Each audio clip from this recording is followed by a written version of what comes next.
This is Inspiring Design, where unique innovators come together to share their knowledge, share their insight, and keep us up to date with the latest industry trends. And here's your host, Rushan Senanayake.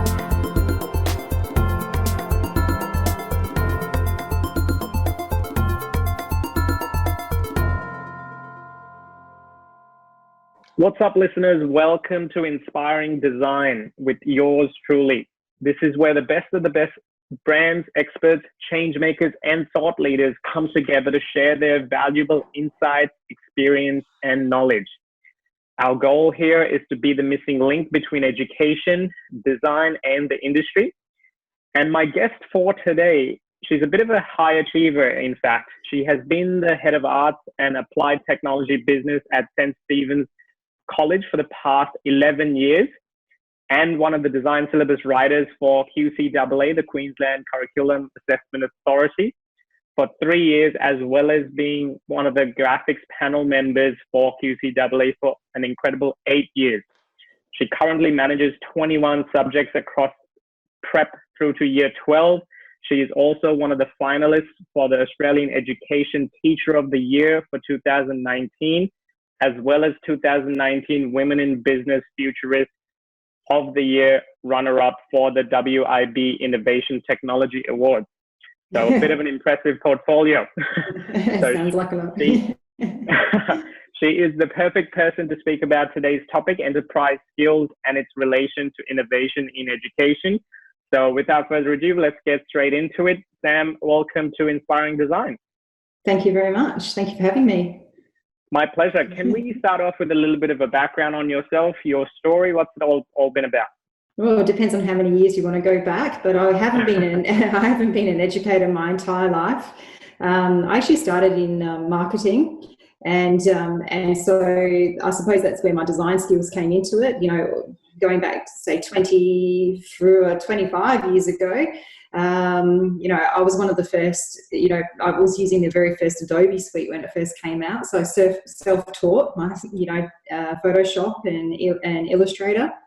And, working with small businesses I was really passionate about, trying to help small businesses in terms of their marketing that didn't have big budgets. And so I worked with various fashion industries and with hairdressing salons and as well as sort of starting a few businesses myself in the background. One of them being, I started, going back 20 years ago, an actual afterpay service, which, Right. did end up becoming quite successful. Yep. And what actually happened, I had my children, so decided to start a family. And at the time I was working incredibly long hours, and I thought, I can't keep doing this. And I just made this snap decision to become an educator, which meant I did have to go back to university. And so I went to university and actually had my children while I was there, and studied to become a teacher, and got my first job in a private school in Adelaide as a design teacher. And then after 4 years, made a decision to move up to Queensland. And when I moved to Queensland, I, joined St. Stephen's College as the graphics teacher there. And that was, 11 and a half years ago now. So it's been an interesting ride, because I don't think I've ever sort of stopped working on business at the same time. I think that my business experience, my marketing experience, my design experience have all come hand in hand with the education. And, since obviously working at St. Stephen's College, I've, been obviously running the subjects that are underneath those banners, as well as, like you mentioned before, working with QCAA for a number of years, which is, looking at the design syllabus and writing the design syllabus, which was an absolute honour, actually. I've got a whole story, behind that, because I did find that when I moved from South Australia to Queensland, that the curriculum itself was, quite archaic, when I moved up here. And so I actually made it a goal, right from the get-go, that I was going to change it up here, and I, I ended up doing that. And so I feel quite proud, that every student in Queensland now, does have an element of what I would like them to be learning, in design and design thinking. And then obviously that has led to, and it's not necessarily, the syllabus writing, but it's actually the way that I implement the syllabus in my classroom, that I've ended up, creating a lot of programs that have, ended up in becoming the top 8 teacher in Australia at the moment, and then winning that Futurist Award, and then also for my innovation and technology as well. So it sort of all lends itself for that.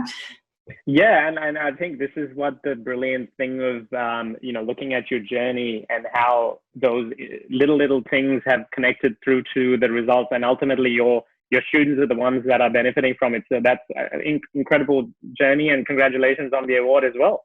Thank you. I suppose one of the other things that I didn't mention is that it's not just my students. One of my goals at the moment is to try and extend out to further, and it's, opportunities like this that have sort of, arisen as well, which I find, is quite beneficial for everybody. But I'm connecting with the universities at the moment as well. And one of the things that I have been working with is actually that transition between the schooling sector and the universities. Particularly in enterprise education and design thinking and design education. And so I'm working with the master's students at the moment as well in Griffith University on design teaching. Perfect. Well, there you go. There's a lot of alignment and synergies there as well. So, and you already mentioned that word, enterprise skills. So let's get straight into that. In your definition, what is enterprise skill? Okay. So I would say that people often confuse that word and think about it more associated to business. I look after, as I said, you said before, 21 different subjects, and business is one of the subjects I do look after, and also design. And so I find that in my experience in education, that it is easy to assume that if a student studies business, that they are developing enterprising skills. Through my experiences, I would argue that the enterprising skills themselves are actually, more embedded in design than they are in that particular subject. So things such as, innovation, design thinking, creative problem solving, digital literacy, presentation skills, project management, collaboration is critical thinking, and then going into things like testing and prototyping. And especially important right now, agility. These are all skills that are really recognised, that are essential for the future success, for our students. Absolutely, and I think it's music to my ears what you're saying, because this is actually exactly the thinking that I have behind, viewing how the best brands out there. If you look at the Fortune 500 companies out there, they're actually hiring straight out of university from architectural graduates to go and work on their business design or their service design. Absolutely. And it's exactly what you're saying. It's those skill sets that are coming into play now. So one of the things is, obviously it's a new concept to a lot of educators out there. So why is that important in the 21st century, do you think? Especially for education right now, for looking at the kids going into, being in the industry in the next 5, 10, 20 years, why is this important? Oh, I could go on forever for this. I'll start with, if you look at the demand of critical thinking skills, for example, in the jobs market, this has increased by about 150% in the last 3 years alone. So things such as creativity has gone up by about 65%, presentation skills by 25%. So it does highlight the importance of enterprising skills, and these students having this experience while they're still there. And then there's things like the soft skills that people refer to as well, your goal setting, your planning, work ethic, resilience. I mean, how important is resilience and drive and persistence right now? This is the core of the job market that, that we need to be teaching our students right from the get-go. So we often refer to it as 21st century skills, but it's kind of a saying that's thrown around quite a lot in education, but we're in the depths of it now. It's not new skills. In Queensland, and I think for, Queensland, in the Queensland syllabus, those skills that I mentioned before are the underpinning principles of what each of the syllabuses are about. But, it's just things such as like critical thinking and creativity and presentation skills, they're increasing by 170% in all of the jobs that are around. Wages for jobs in these same skills pay significantly higher that didn't incorporate these enterprising skills, and the skills routinely present across are transferable across multiple disciplines, multiple industries, and multiple occupations. So it's just it doesn't matter if a student wants to be a doctor or they want to be a product designer. They're embedded in everything that they do. Yeah. And look, it's completely accurate with what you're saying. There has been a bit of a trend these days towards that. And while you were talking about, just before this video, you mentioned the word resilience. I was in the middle of editing a video that we had recently recorded for 21st Century Education Resilience, just because it is one of those elements. But whenever I speak with educators that, that are struggling with this concept a little bit, one of the things that keeps coming up is the fact that it's not quantifiable. It's not easy to, grade and have a metric system so that we can measure the students on that scale. Now, I've got my own thoughts with this and looking at best practice in education around the world. What are your thoughts on this? How can you advise educators to, embrace these skills and get past that mindset of, not being able to measure it? Yeah, it is a challenge, and I think that's as a designer, I do think outside the square always, so I never look at things, as black and white. There's always gray areas for me, and in a positive way, I should say. And so, there's ways that you can approach things. First of all, I just strongly believe that students need to have this extensive exposure to entrepreneurship and intrapreneurship that's embedded into the curriculum. So it's not separate; it's embedded into it. If we introduce the students to authentic problems and allow them to a safe space for them to fail forward, that's the main thing, right? Is not assessing in some cases, allowing for failure. And that's where there's a little bit of a misalignment with education and this enterprising skills, because the only way a student can, learn some of these skills is through failure. And unfortunately, there's that misalignment there, with some of the way that we have to approach our education. So I think, using problem-based learning, in terms of assessment, the way that you design your lessons. I do mini design challenges, for example, with my students that are non-accessible. So do lots of smaller ones that allow the students to have that experimentation, and fail, and then not get assessed on it. And then when it comes to the accessible items, it's not they've already had that practice run at it. So, yeah. Is there anything specific, that, I know collaboration is one of the ones that people struggle with. But it doesn't need to be necessarily, just because the student is being assessed on it doesn't necessarily mean that they're not, that's the only way that they learn a skill. Collaboration can be taught the entire way through the learning experience. It does not necessarily need to be assessed, because it's accessible does not mean that it's, not important. Absolutely. And I think that it's that when the mindset of failure, I think the important thing with that is actually rewarding the process rather than the end outcome.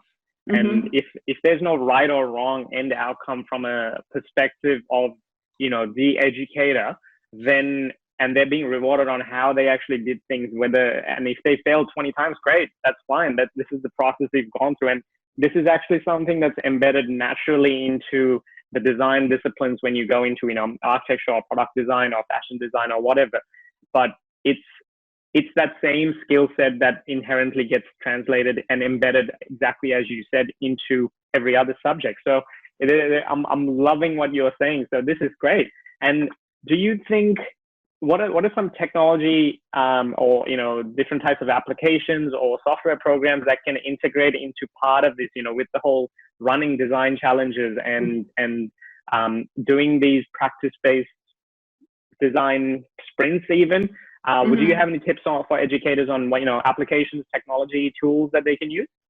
I think that, once upon a time, I think the teaching has evolved a lot in the last 10 years. When I first moved to Queensland, technology was the subject itself. I mean, design as a subject did not exist, first of all. It was called graphics, and the subject was based entirely on technology and teaching technology step by step. The students would produce something that was already created, so there was very limited creativity in there. And so it was almost like the educator was the gatekeeper of all knowledge, where that is not the case anymore. That shifted a lot. Yeah. So with all the digital resources that the students have at their fingertips now, we're no longer, they can actually seek out this information much faster, sometimes than, the teacher can facilitate that. So the whole technology side of things has actually changed dramatically as well. I mean, in one day, I could potentially teach or facilitate, I should use that word because that's what it is, it's facilitating. Yeah. I will facilitate, up to 20 different computer programs a day. I could do that. The old system, I would say, this is the software that you're using, this is the end result that you need to produce, and this is how you do it. Whereas now I go, okay, this is the problem, and you need to come up with a solution. You need to present it in the best way possible to be able to do that to this particular market. Yeah. And so there's a range of things out there. I'm incredibly passionate about the Adobe Suite, and I tell the students that I can, I know mostly about the Adobe Suite. So if they need help, that's what I would suggest they use. Yeah. So for example, yesterday I was we're having to change a lot of things at the moment in terms of our, lesson planning. And I'm flipping actually a little bit with prototyping. One would think that prototyping should probably happen in the classroom. But I'm flipping it a little bit because I'm finding that the students are being more innovative at home. So I'm looking at prototyping of this is for my business students, prototyping of their business ideas at home in these next 5 weeks. So when we looked at app prototyping, I give them a range of options to choose from.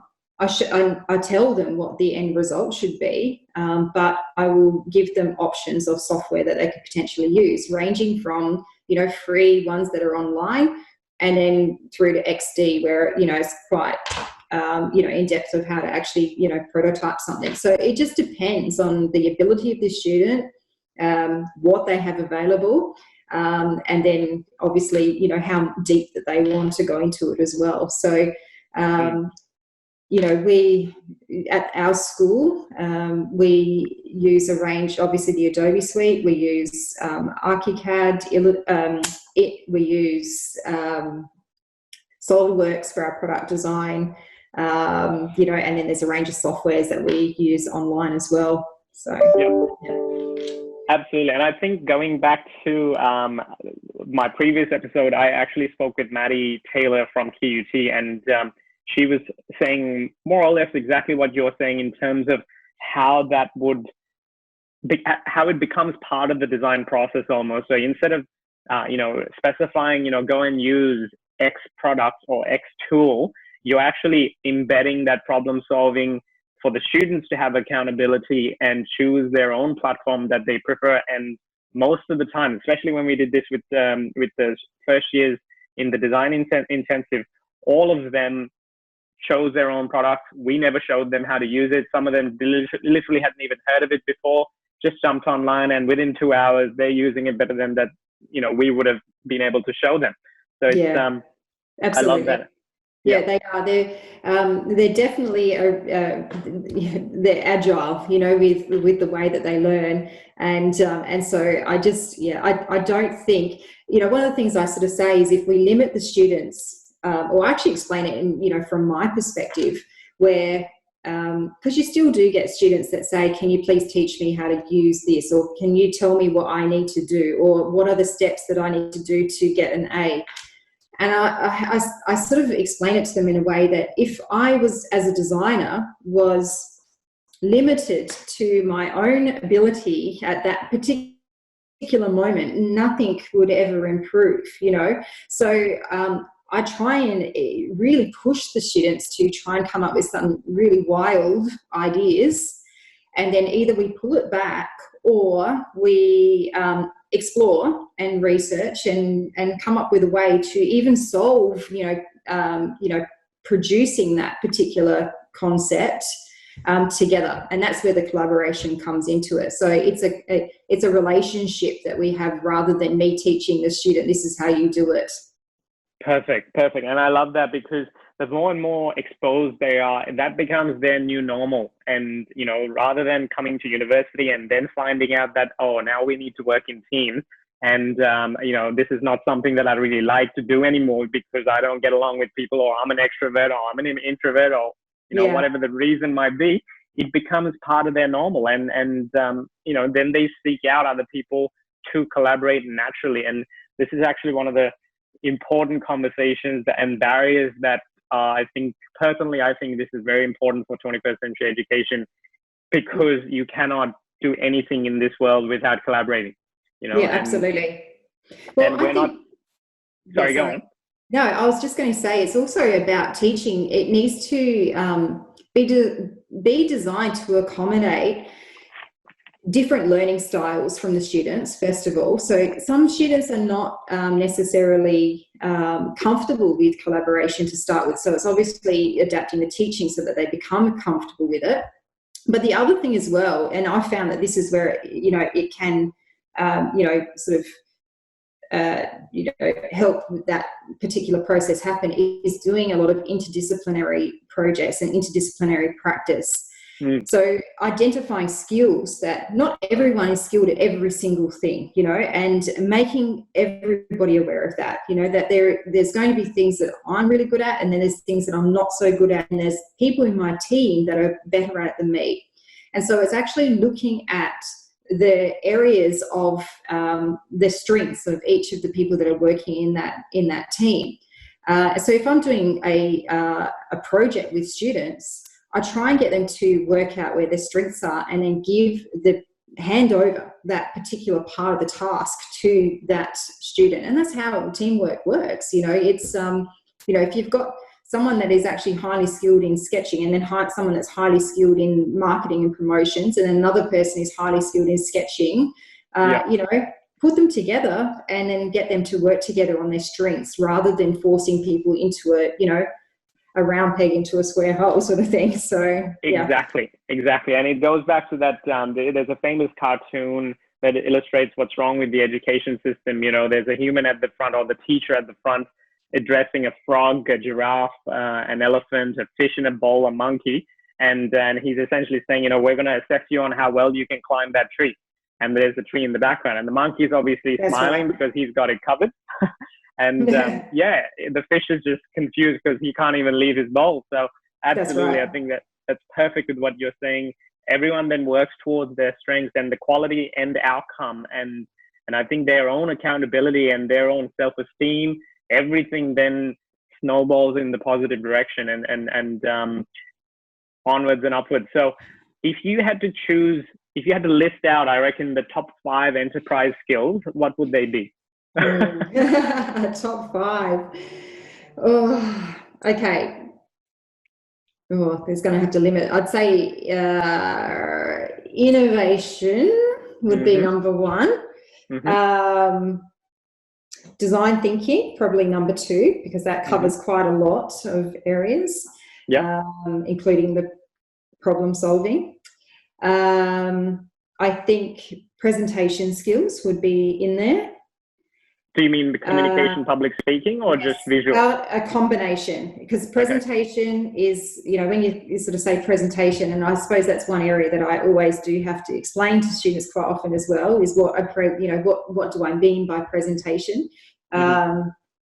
Presentation can mean anything from facial expressions through to, something that's being designed, on, a billboard or whatever. So it depends on the audience, 100%. So sometimes it will be visual, sometimes it will be audio, and sometimes it will be a combination of the two. And then I would say adaptability at the moment. Adaptability. In an agile context? Yes. Yep. I think that, obviously in light of everything that's happening at the moment, I think that one has sort of jumped into the list. It'd be up there because I think that's the only way that people will survive at the moment is if they have a combination of all those things. So perfect. What's the last one? That was 4. Oh, was that 4? Was it? Yep. I thought I said 5. I would say that critical thinking over collaboration, actually. Okay, critical thinking. I was tossing up between the two. It'd either be collaboration or critical thinking, but I think you need to be a critical thinker, Yeah. Well, the good thing is, I think, based on, that innovation, design thinking, communication, presentation, and then agile as well as then critical thinking, those all marry up with one another anyway. And I think, collaboration, you can't design think without collaborating anyway. That's right. So it was a bit of a curveball question to see what you would come up with. You've done well. Yeah. So I think in terms of taking this to that next level and making it actionable towards educators listening, do you have advice for them? What can they do right now? Given the current climate and what we know and moving towards that next iteration of what education is going to look like, what's your advice for educators as an actionable steps? As actionable steps. Well, I strongly believe, as I said, that they need exposure to it while they're at school. So they need to be able to experiment with entrepreneurship, but also intrapreneurship. And this is something that I'm really highlighting at the moment, is that we quite often, as designers or, as entrepreneurs, we sort of talk in a sense of creating your own business or working on business. Whereas I think that it is almost more important to recognise that entrepreneurship, so someone that is actually being innovative or using those enterprising skills whilst working in a business, is as important, as sort of entrepreneurship. And so I think we need to introduce the students to this as much as we can, in school. So I strongly believe they should be doing this in, junior school to start with, and in moving through project-based learning, as much as possible. Allowing the students to fail. So embedding those design thinking strategies that allows them to work on authentic problems. It has to be authentic.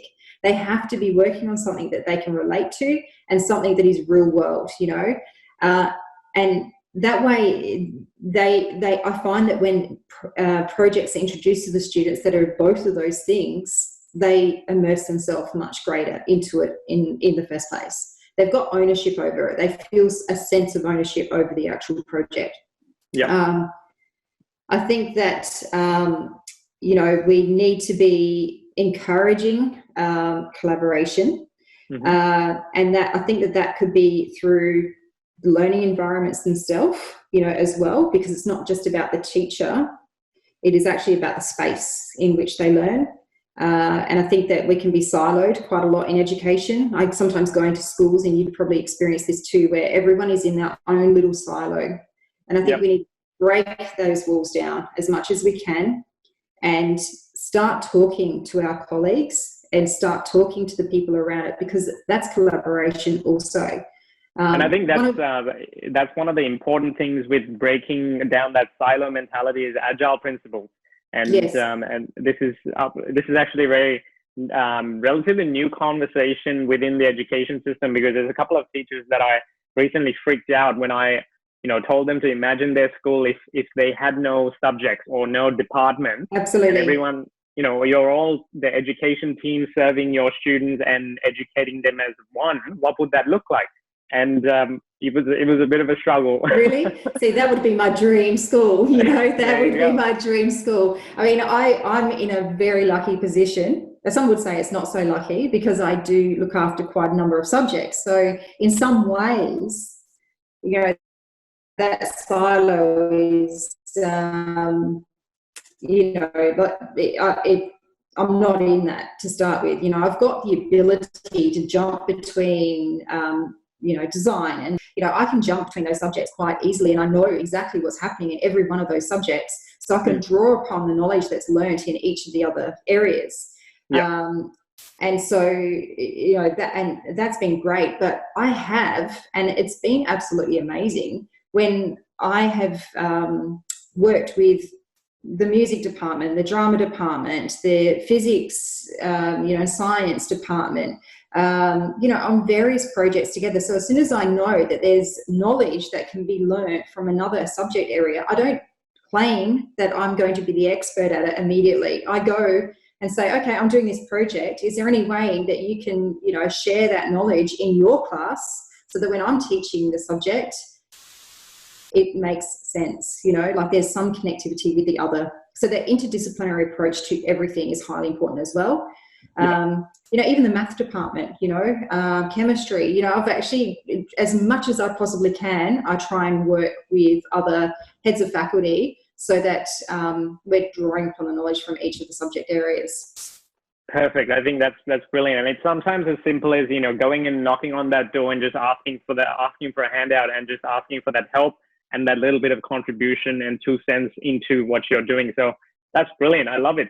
And before we leave, do you have advice for, I think I wanted to change the angle a little bit and ask if you have any advice for the school and university leadership, rather than in general. What are your advice for them, the leadership, in supporting the movement towards this, in a way, a new style of education? Not really, but for Australian context a little bit.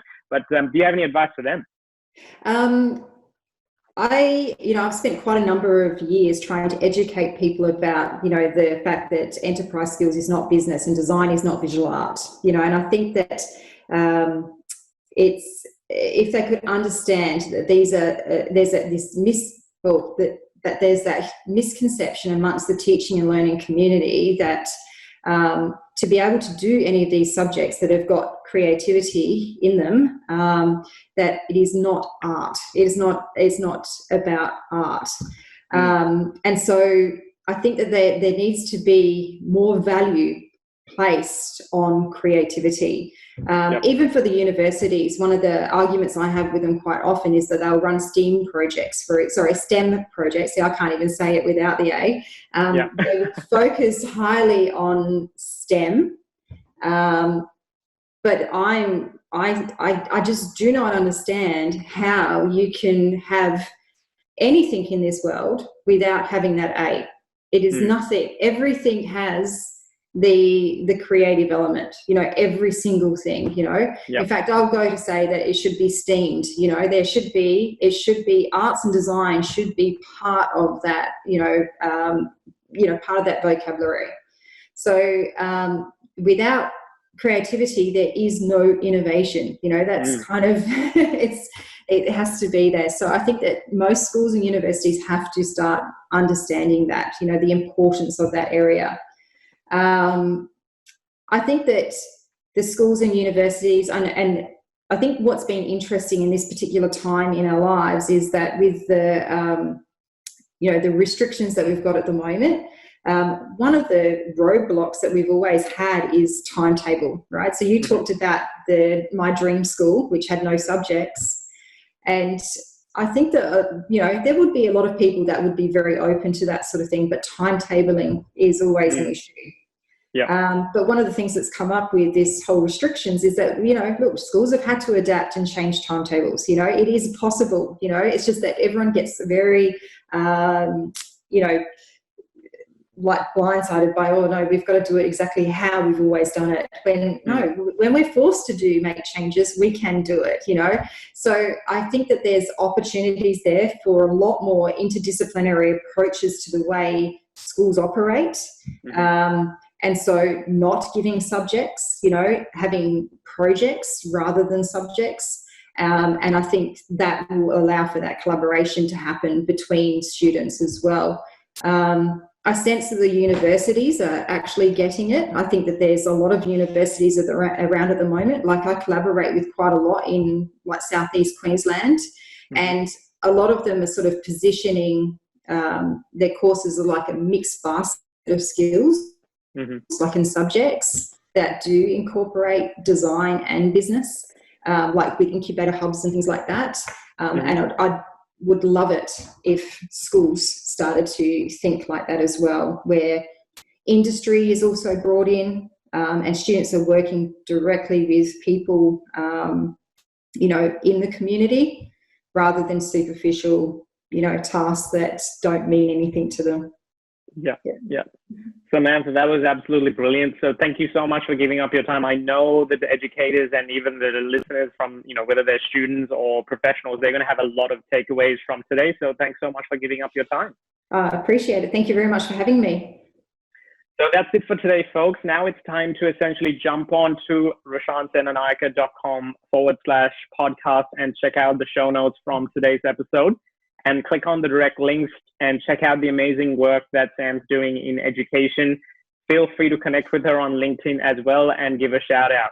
So lastly, click subscribe and share, and love your reviews or thoughts and feedback on today's episode. Join the conversation and be part of the movement. So till next time.